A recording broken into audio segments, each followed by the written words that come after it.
I'm Daryl Urbanski, and welcome to the Best Business Podcast. My mission is to help create 200 new multi-millionaire business owners. How? You'll do better when you know better.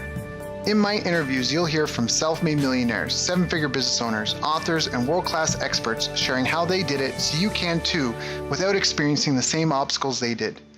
When your life and your business grow as a result of what you're about to discover, please call me and tell me about it. The number to leave a voicemail is 1-888-844-GROW. That's 1-888-844-4769. Long distance charges may apply. Dial now to call me, connect, share your personal story of how my interviews have helped, or share your current challenges and frustrations so I can connect you with an appropriate course, coach, or help you if you connect. Now, if you like this interview, please share it with a friend you think will benefit. They'll appreciate it, and I will as well. You can also connect with me on social media. Look for Daryl Urbanski, D-A-R-Y-L, Urban Ski, U-R-B-A-N-S-K-I, and add me so we can be friends. Now sit back, relax, and enjoy what I've prepared for you right here, right now. Hello everyone, thank you for joining us. My name is Daryl Urbanski, your host as always, and today we are joined by Barry Magliarditi. And Barry is the founder and director of The Game Changers. He has been recognized for his work in thought leadership by the 30 Under 30 and the 2015 Telstra Business Awards. He was most recently selected as the 2016 winner of the Inbia Innovation of Excellence in Business Coaching. But before all the awards and recognition, he launched his first business in the kitchen and renovation sector. The business scaled up quickly from the home garage stage right to a staff of 15 people and multiple millions in annual revenue. This was what success looked like, or so we thought, as he diligently managed cash flow, maximized profits, minimized expenses, and set clear KPIs for both the business and the team. But the emotional and time investment required quickly led him to exhaustion and burnout. He was a father and a partner, and there was no time left over to invest in those relationships. When he saw what was happening, he shifted his focus, but now the business suffered. Without the heavy personal and financial supports that Barry had been providing, the business started to dissolve. So Barry turned to education and personal development to get his business and his life back on track without letting either suffer. Soon, life started to come back into balance. Through examining his inner game, Barry was able to achieve tangible results to his outer game. This trial by fire became the backbone for the Game Changers, and since its founding has been helping business owners experience exponential growth in their businesses while watching their personal lives blossom. I've asked Barry to join us today so we can all improve our inner games a little so our outer games maybe can do a little bit better. So Barry, thank you for joining us. How you doing, my friend? Good, thanks, mate. Thanks so much for having me. Yeah, all good. It's an honor and a pleasure. And I know that you're in Jakarta right now. You're traveling. I mean, we've both been traveling a lot lately. But how did you get started? Why did you do you come from a family of entrepreneurs? Yeah, great question. No, not really. So my father's the operations manager of several McDonald's stores. So he's more of a leader manager, I suppose, growing up, had him to model. But I wouldn't say per se that I come from a background necessarily of entrepreneurs. Like my mother's father was a farmer. You know, his father was a farmer. Father before him was a farmer. So there's a bit of a long line of that sort of old school farming background, but not so much progressive business owners or progressive entrepreneurs. Right. So what were you doing before you even started in business then? Interesting question. So I left school at the age, or pretty much finished year 10, which in Tasmania was the kind of end of high school before you transition into college. And high school, and 3 days later started an apprenticeship. I knew from a young age that I wanted to work with my hands. I loved the building and cabinet making industry, so I left high school and 3 days later went into an apprenticeship as a furniture polisher. So doing a lot of spraying of antique polishes onto solid timber furniture. Mm-hmm. Although that wasn't the job that I wanted to do, I wanted to be a cabinet maker.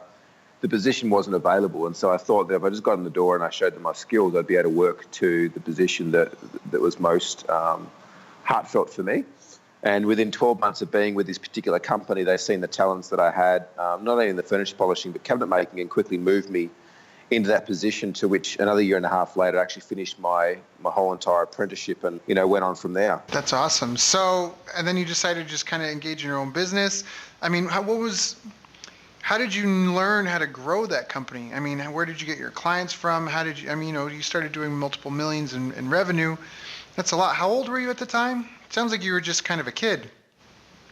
Yeah, so actually I left the first business that I worked for, transitioned into another business, which was where I learned about kitchens, left there and transitioned to another business where I became a contractor, and I was taught how to build like solid timber staircases, timber windows. And after being with that guy for a couple of years, I think I was 18 at the time. I had a moment where he rang me up one day and abused me over the phone like I'd never been abused before. And Whoa. I just had this feeling in my heart that it was time to move on, Right. that I wasn't respected. And it was kind of a bit of a pattern that I noticed for my whole working career, that I was a bit undervalued and under-respected. And I just felt to leave. I had no idea what I was going to do or what I was going to go on and become, but I just knew that I had to follow my heart in that moment and move on. And I think it was 3 weeks later, I went round to mum and dad's place, and I said to them that I was kind of starting to get worried that I wasn't worried. Like I had a mortgage, had car payments, had no income coming in, had no savings behind me, and I said I'm worried that I'm not worried, because it's a really interesting place to be in, because for me, I spent most of my life worrying about everything, and for the first time in my life, just felt at ease. It was like there was this inner sense of knowing. And it was about 3 days after that I decided to put an ad in the paper, kind of like no job too big or small. And that was how I started in business, at the age of 18, started in the garage of my house at the time, just kind of took on anything and everything in the cabinet making and building space. And, some 4 years later, I had 15 staff, 4 full-time contractors, and doing about 2.2 million in turnover. Wow. Which is great. Like you said, it's in the intro, that feels like success, but then when you're spending all that money on everybody and you've got no time and no life and all that, was that, I don't want to, what do they call that? Foretelling. I don't want to foretell your next challenge, but was that kind of what you hit? I mean, what was the next big challenge that you faced? Well, the thing is that my motivations shortly after I started my own business was that I wanted to create a life for my family that I didn't have growing up. Mum and dad always loved us. They always, gave us whatever we needed. But, I grew up with dad always working. He'd be working, he'd be going to work in the morning when I went to school, or he'd still be in bed because he got in late the night before, and I'd get home and he wouldn't be there. And so I thought I'd go into business and, I'd work my guts off until I was in a position that I had, financial freedom. I was chasing that financial freedom. I was chasing that first $1 million that many years ago everyone was chasing. And something happened where, a few years in business, I realized that, there were so many challenges in my first business, hiring people and, consistent stream of income and, everything that comes in starting your own business, which I'm sure a lot of your listeners can relate to. But I suppose the first significant challenge that I remember, looking back now, and one that definitely shaped my life and brought me into where I'm at right now with the Game Changers, is that I realized that although I tried to avoid this patterning of my father, although I tried to avoid, working all these hours and being a bit cash strapped, I'd managed to create that for myself. Not only did I create that, I created it on steroids. Somewhere along the way of owning that business, I met a girl and we'd had a couple of children, and, I woke up one morning and realised that everything I'd gone to create for myself was the complete opposite of what I was experiencing. I was experiencing the fact that I wasn't there for my kids, that I was working, 80 hours a week. When I was home, I was moody, I was grumpy, I was checked out because I was just thinking constantly about the business and how I could, how I could grow it faster, how I could make more money. And, not only that, I realised I didn't have a lot of friendships around me because they'd all gone by the wayside. My relationship, my partner had suffered. Pretty much I was in a deeper hole than probably what I ever thought to be. And as I said, I created the experience that I had growing up with my father, but tenfold. Right, which is terrible. So what did you do? Well, it was really interesting. At first, there was a major argument that was had with my partner at the time, Trin. And basically she said, look, we're in Tasmania at the time. She said, look, I'm moving back to WA. I need some support with the kids. The kids were pretty hard work. And any of you guys that have kids know that they can be extremely challenging. And she said, I'm moving back to WA to get some support from my family. And, I still love you, want to be with you, but I can't do this anymore. You're never here. When you are, you're angry. I'm out. And I was kind of a bit like the stuff you. Like, I felt unsupported. I felt that I was doing this for them. And how could they kind of abandon me, essentially, when I was going through all this. And so I kind of told them to leave. And it was 2 weeks later that I had this massive realization, a bit of epiphany that, oh my God, this hasn't been for them. This, they don't need a huge amount of money. They don't need a lot of the stuff that I was working towards to create. They just needed a man in their lives. They needed, she needed a partner. They needed a father. And so I made the decision that I was going to find a way to get over to WA to try to rebuild my relationship. And so I started, I entered business that next day with a different mindset, and it was to create something that operated without me. And, unfortunately, at this time, 6 years in, over the 6 years I'd had that business, I'd created a business that relied on me. That, I'd created a job for myself in the business where, any difficult challenge or question needed to be answered by me. I still held on to several positions in the company that I hadn't outsourced. And so therefore it wasn't easy. It wasn't as easy me deciding that I was going to leave, because I was heavily reliant in the business, and the business relied on me. And so not only that, by this stage, we'd made a couple of decisions to reinvest a $1 million+ in the growth of the company. We'd just entered a bit of a recession period in the building industry. There was some big things happening in forestry, which was heavily affecting the new homes being built and the renovations that were happening. There seemed to be a whole bunch of stuff happen at the exact same time, which put me in a position where I was, heavily stressed. Cash was super, super tight, and here I was trying to exit the business. And for about 3 to 4 months, I tried to sell the business, tried to find ways that I could exit the business, bring on board partners. Nothing seemed to happen. And I seemed to keep finding myself further and further and further in a hole. And my last kind of, opportunity was with one of the largest companies in Tasmania to do a joint venture. I thought, well, I could do a JV with these guys. I can sell, and I can sell very, very effectively. I've got a phenomenal sales team. We're generating a lot of leads. What if I was to outsource all the manufacturing? That's the heaviest cost component of my company. That's the one part that I'm kind of stuck in, that if I didn't have to do that anymore, I could leave. I could be free to go to WA. I could kind of run this business from over there, maybe look at selling it, but we'd be a lot leaner, a lot more profitable. And so I structured up a JV with this guy, the Launceston Kitchen Centre. And for the first couple of months, everything seemed to be well. They were pricing jobs very well for us. We're winning a lot of work. We're starting to make better money.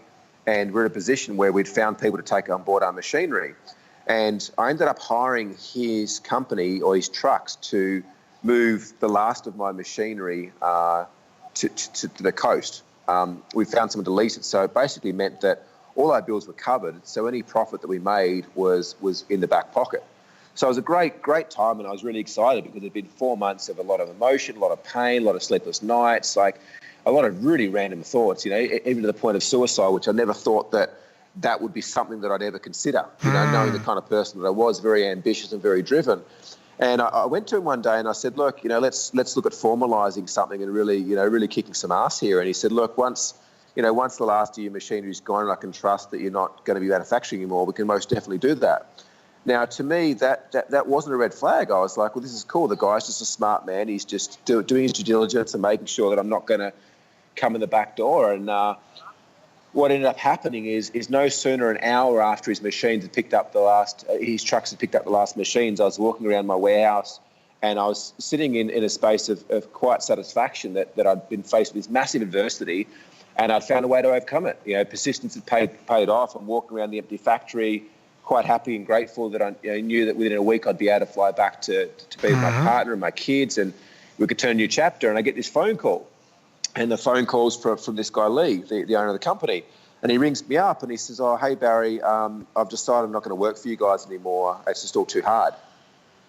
What? And I just felt myself just drop, and I felt this sickly feeling. I'm like, what are you talking about? He's like, oh, it's just all too hard. We've just cancelled the orders. Any orders in productions won't be fulfilled. We're happy to refund any money that you have with us. You're out on your own. Now, mind you, this was also 5 weeks before Christmas time, which anyone in that industry knows how busy it gets. For some reason, everyone wants a new kitchen before Christmas. And so I knew that I had no chance of getting anyone to fulfill. I think we had like 22, 23 jobs on at that point in time. There was no way in hell I was going to find anyone to fulfill even half of those jobs pre-Christmas. And I'm on a promise and on contracts with my clients that if we don't fulfill the orders, we pay penalties. Everyone then shuts down for 3 or 4 weeks over Christmas time, so I knew that the penalties would be massive. And basically what had happened is this guy had screwed me over. he waited for me to sell all my machinery, lease all my machinery out, get to a position where he could literally just remove the competition, because I, at that stage, was his biggest competition. He knew that without me being there, he had greater market share, which, I kind of admire. I suppose I admire the strategy behind his thinking. I think that the way he went about it was bullshit. I think that it lacked a lot of integrity. And I think that we could have created something really great together. But that was the point that I realised I had no other way out. And, if I wanted even half a chance to rebuild a relationship with my partner and kids, I needed to be over there. She wasn't going to wait around forever. Things were already very, very tedious. And I've been managing that on the side. And I made the decision that the only way out was to file for bankruptcy, which would see me out of the debt that I had. Very, very difficult decision. But to be honest, looking back, the best decision that I ever made. It was that decision that caused me to eventually move into the business coaching consulting space, because I never, ever want another business owner to experience anything that I did. The emotion, the trauma, the family, the finances, all that sort of stuff. I was just like, I never, ever want anyone to even experience a fraction of what I did. So what are some of the mistakes you see clients and other entrepreneurs making? I mean, you've been in this game now, you've been helping a lot of people, helping hundreds of businesses, and where do you see a lot of people getting stuck? Look, I think first and foremost is really around their psychology. The Game Changers operates on a methodology where 70 to 80% of our foundation, or the way that we coach our clients, is from a performance psychology, a mindset, an energetic perspective, and the other 20 to 30% strategy.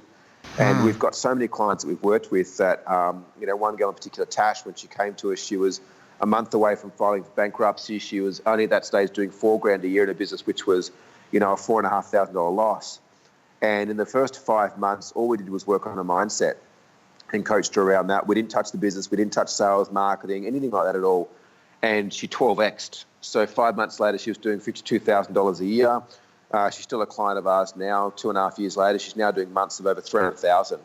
Wow. And it's just a testament how important it is to get your inner game right, is that, you can give the exact same strategy to two business owners in two similar businesses, and they'll execute them differently. They'll get completely different results because they're filtering in the information and life in a different way.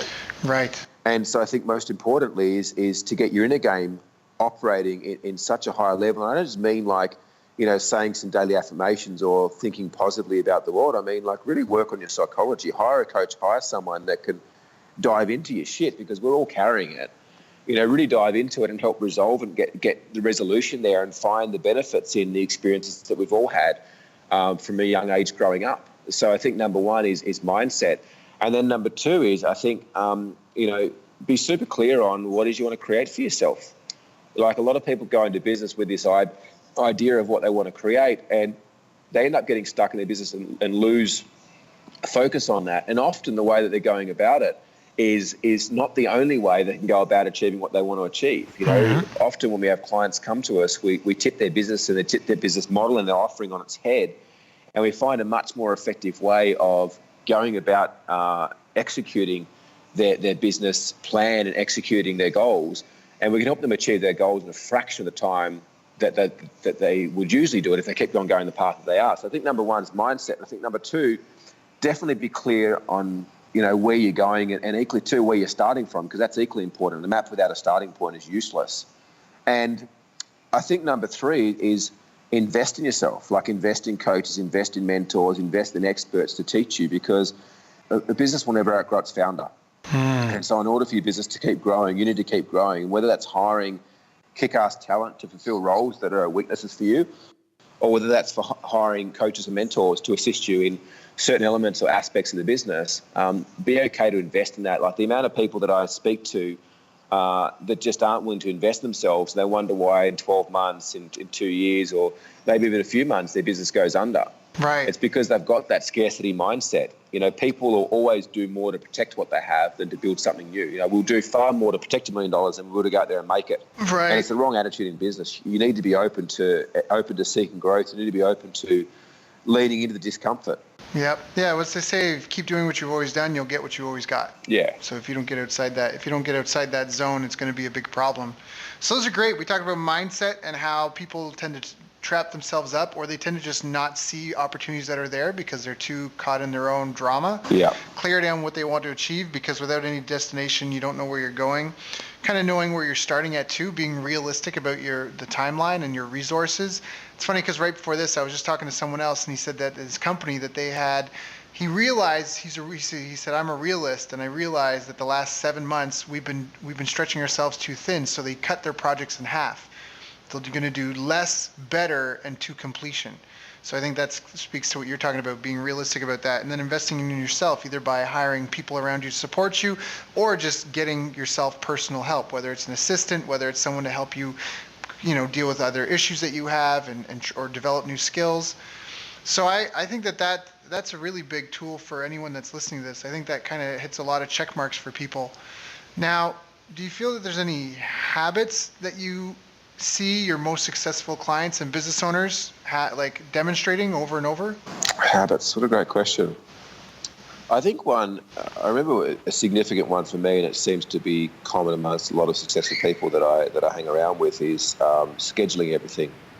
If it's not scheduled, it doesn't get done. And people laugh, I even schedule time with my partner, but the funny thing is, if I don't, it doesn't get done, because I've trained myself to live from my schedule. But what it's meant is that I can become a lot more productive, that I can see, before the week starts, at the end of the week, where I've spent my time, and I can assess whether or not my time's been spent on, high leverage, high growth activities, or whether it's been spent just mucking around. So I think scheduling everything. I met a lot of people that when they're very new in business, it's like they just have everything in their head, which works for a time, but it gets to a point where that's not scalable. Right. You can't be doing something multiple millions and having everything in your head. It's just not a realistic thing, right? No. I think also work out what makes you happy. A lot of people come to us looking for happiness or looking for fulfillment, and they perceive or believe that when they get to a few million in revenue or profit, they'll be happy, or when they get some more time back, they'll be happy, or when they find that perfect partner, they'll be happy. And happiness is a state of being that can be experienced moment to moment. It's not a destination. And it's important to separate those two. So I think understanding what makes you happy, and that's different for everyone, what makes you happy, but also what fulfills you. I know for me, I have a bit of a ritual where, I'll get up in the morning, and often the first thing I do is just sit straight up in bed and I'll meditate. I'll meditate for 15 minutes or half an hour and just connecting with myself.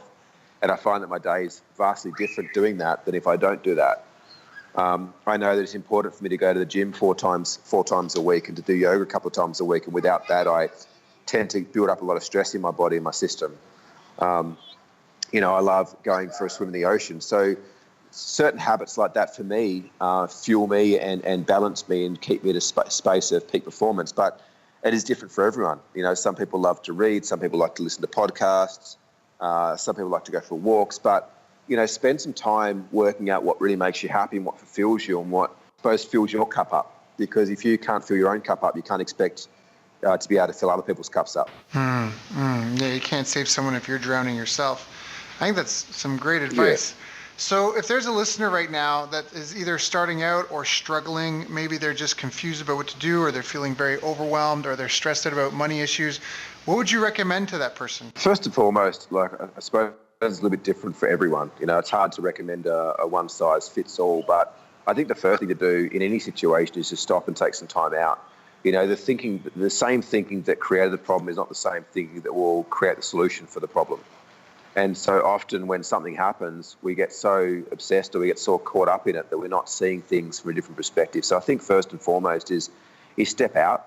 I believe that everyone within their heart, they always know what to do in any given situation. We just often don't give ourselves a chance to find that solution.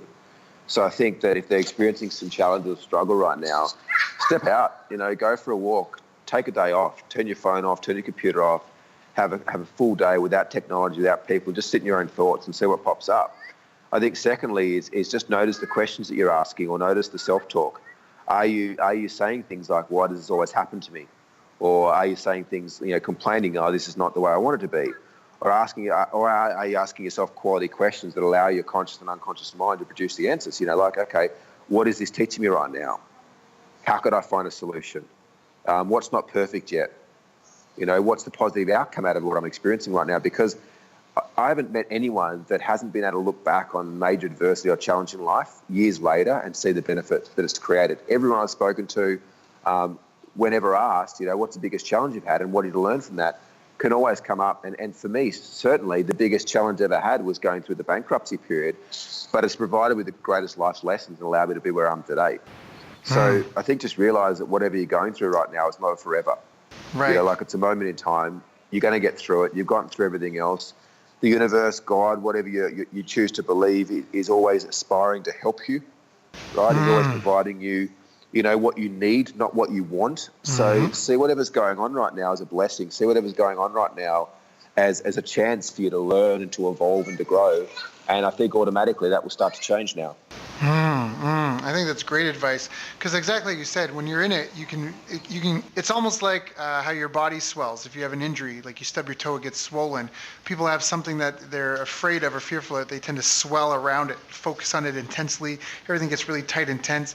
But just take some time out, take a breath. Are you going to die? No? Okay, then go chill and relax. And give yourself a moment. That's something I've always noticed. Anytime I've worked with someone that's high level or of high net worth, it's really hard to shake them like that. Something might be urgent, but they'll be like, okay, we're going to, all right, we're going to think about that. Like deadlines and that sort of thing, they don't scare them as much. Do you know what I mean? Yeah.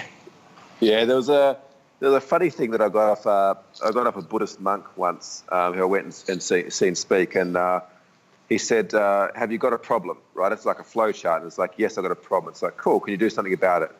No, so why worry? Have you got a problem? Yes. Can you do something about it? Yes. Then why worry? Have you got a problem? No. Then why worry? Like we all spend way too much time in our life worrying about shit that, we either can change rather than changing it, or shit that we can't change. Yeah. No, that makes perfect sense. So now I guess I want to ask, what do you feel is some of the best advice you ever got from either a mentor or even a family member, just in helping you be more successful and being successful in business and in your personal relationships? It was some of the best advice that I've ever gotten. God, there's been so much, Daryl. Like, that's a really hard question, man. And it changes too, like moment to moment. Of course. There's been a few. The first one was probably when I was going through that bankruptcy period. I actually hit a client up who was quite wealthy for some money. I asked him if I could borrow a couple $100,000 to kind of create a bit of a buffer to help me out. And he said no. He's like, no, if I give you this money, you won't learn the lessons to be learned out of this. He said, you'll get through it, you'll be stronger for it, which was really interesting, like tough love. Mm-hmm. There was definitely the one around worrying, like I remember one of my old sort of spiritual teachers, I suppose you could say, said to me that 99% of the stuff that you worry about, you can't change, so why worry? Mm-hmm. Another piece of advice is always trust your heart. Mm-hmm. Always trust that feeling, that whisper in your heart, because you always know what to do. And if you stop for long enough and be quiet for long enough, the answer's there. Mm. But the answer's not outside you, the answer's within you. And I think from a business perspective is, spend 80% of your time and money on marketing, sales and marketing, because, sales and marketing solves everything. So... Yeah, in a lot of ways. Because for anyone that heard that isn't quite sure, I'm just going to repeat that in case you weren't listening. Spend 80% of your time on sales and marketing, because that will help solve a lot of problems. Whatever problem you're going through right now, I'm sure if you made an extra $10,000, you could either hire the help or pay off whatever, or get some breathing room. So oftentimes it's not going through your credit card statement and canceling a bunch of things you're paying for. It's not doing this, that. It's going out and getting some more money to pay to patch the holes in whatever you got going on, and then fix it so it doesn't happen again and reoccur. So money solves all problems a lack of money creates. Money solves all problems a lack of money creates, which is really fascinating when you think about it, right? Because money's not everything, but it is important, and it'll solve all problems. Like if you have a disobedient child, would it help if you could afford someone to come take care of him? Oh, well, then going to get some money would help you with that, which comes back to what you said, sales and marketing, So, So was it delegate? was it delegate? Oh, I forget this. I forget the quote. It's like spend the lion's share of your time focused on getting new customers and figuring out what you can do to serve customers you already got. To better serve customers you already got. Yeah, I'm trying to remember what it is. Delegate everything you can, other than watching the stats or analyzing the stats and doing the copywriting. I forget how it goes. It's because I haven't slept. I'm still jet lagged a little bit. But anyways, that's all good. So now with where do you think the future of this industry is going as far as helping people grow their business? As far as for business owners, where do you see the future of it going? Is there any trends happening for business owners now? Is there a movement that we should kind of be aware of? Like, where do you see even like the role your business is playing right now in 5-10 years? Is it going to be the same? Is it going to be different? Yeah, what a great question. It's a difficult one to say. I suppose, we see a lot of people going offline, and what I mean by that is the laptop lifestyle, is creating a company or creating a business that they can operate from anywhere. Creating that freedom and the flexibility to be able to travel and still operate a business, still make money and still enjoy life. So definitely noticing a trend moving towards that. God, it's hard to say. Like, you look at what they're doing with robotics and artificial intelligence these days, and God, like even cryptocurrency has been something that I've been heavily involved with of late, and it's just mind blowing. Cryptocurrency has been around for a long time, but it's really been probably the last 6 months or so. It's just taken off, and we're still very much in the early adapter stage. And it's got the possibility of wiping out the entire banking system as we know it. And so it's really hard to say, but I'm pretty excited for where life is going, because I think that, for each of us, we have more opportunities now than we've ever had before. And if we're open to seeing them, it's a really good time to enjoy life, really good time to make a lot of money and serve a lot of people. I think that business as a whole is going to go a lot more down the road of maybe social enterprises, not-for-profits. I think a lot more contribution. I've noticed in the last 10 years how 10 years ago, business was very isolated and everyone believed everyone was competition, or it certainly was the experience that I had. Whereas now there just seems to be a lot more collaboration. People seem to be uniting together a lot more. I think that in the years to come, we're going to see that even more, that people unite to a common cause and a common goal. Yeah, I actually agree with that. So that's an interesting thing, because when the tide rises, all the boats rise. And I think there's smart people know, depending on the industry. I mean, if you're building swimming pools and there's only 4 companies that build swimming pools, or there are 4 companies that build swimming pools for a certain area, I can understand a little bit of competition. But in a ton of industries, it actually only helps for everyone to serve. Like you and I both help business owners grow. But in a lot of ways, we aren't even competition, because first of all, not everyone's going to resonate with me, right? It's something like, I think the most recent stat I saw was over 79% of marketing leads don't convert, which means that if I'm doing campaigns to try and generate clients, over like 80% of them aren't going to buy from me. So go ahead, Barry, take them. Do you know what I mean? So that's one. 2 is just that symbiotic energy when people feed back and forth, and that even like what you had with that guy, that business owner, which you guys had could have been really good. Like by having specialized roles and purposes for what you do and what he does, it could have been a really beautiful thing. But you do have to be careful. It's almost like a marriage in a certain sense, because you do open yourself up to vulnerability. And I think that what's really empowering is that with how connected we are and how transparent things are being, it's making people feel safer about maybe doing business with other people, because there's nowhere to really hide. If someone wrongs you, it's kind of easy to get the word out, so to speak. It's hard for them to be as many. There still are out there the shysters and con artists, but I think in a lot more other ways, it's keeping people honest because it's so transparent. Just today on Facebook, I saw someone post a complaint. This company had been billing them for over a year and a half for the service that they canceled. And it was like all these other people are commenting, and this is a service it's a very popular service. A lot of people probably even know it, but a lot of people were complaining on that. And it just provides such transparency, and it's not like everyone's business should be perfect, but you also got to see how the company handled it. And so it's amazing transparency that we see in the world today in business. And it's really about moving things forward, taking that next step to that next level. So whatever problem that exists now, your business is going to fill that gap and solve it, but it's inevitable that even your solution will lead them to a new problem, that next step, right? We're constantly building that golden brick road. So it's exciting, especially with the what is it? I think it's 1 billion people are going to be coming online soon. Yeah. That's a huge Yeah. potential. That's a huge opportunity. Yeah, the greatest competition you've got is the inaction of your clients, Yeah.